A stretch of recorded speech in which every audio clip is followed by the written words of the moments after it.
Good morning, dear children. How are you all? Hope you all are fine.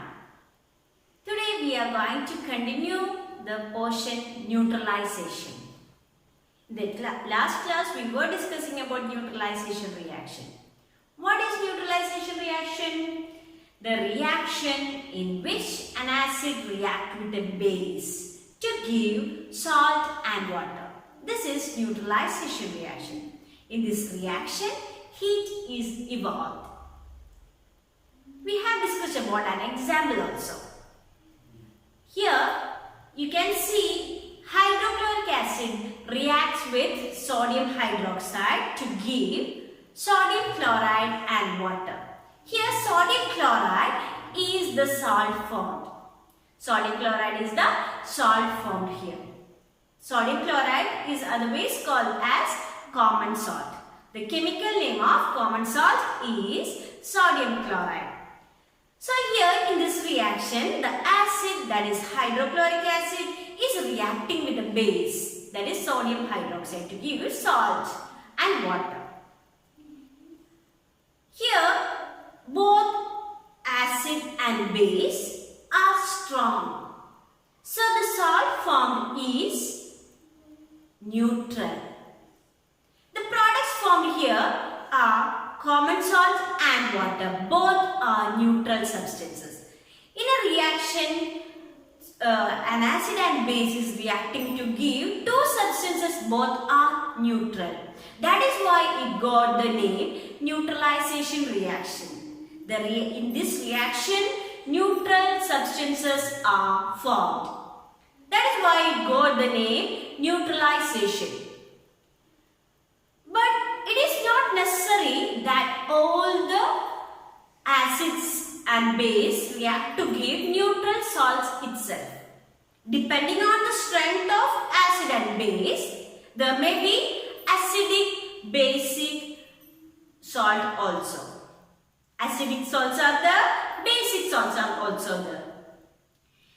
When a strong acid reacts with a strong base, the salt formed will be neutral. When a strong acid is reacting with a weak base, when a strong acid is reacting with a weak base, the salt formed will be acidic in nature. When the acid is strong, the salt also will be acidic in nature. Similarly, when the base is strong and the acid is weak, the salt formed will be basic in nature. A weak acid reacts with a strong base, forms basic salt. And if both acid and base are neutral in nature, what will happen? Then the salt will be neutral in nature. Mostly it will be neutral in nature. Okay, so depending on the strength of acids and bases, the salt may be acidic, basic or neutral. Okay. Similarly, one more thing. The salt formed always won't be the common salt. When we are using sodium hydroxide and hydrochloric acid, the salt is of course sodium chloride. But if you are using another acid, that is sulfuric acid, and the same base, sodium hydroxide, then what will be the salt formed? It won't be sodium chloride. Instead, when sodium hydroxide reacts with sulfuric acid, it gives sodium sulfate. The salt formed will be sodium sulfate and water is formed along with it. So sodium hydroxide and sulfuric acid react to form sodium sulfate salt plus water. Okay. So depending on the acid and base, different salts will be formed. More names of more salts and how they are formed you will be learning in your higher classes. To understand, I told you one more example, that that is the formation of sodium sulfate. You will be learning more examples in your higher classes. Okay. Now you are thorough with salts. Okay, now we are moving on to the applications of neutralization. See, whenever you are learning something, you will be feeling like, why do we learn all these things?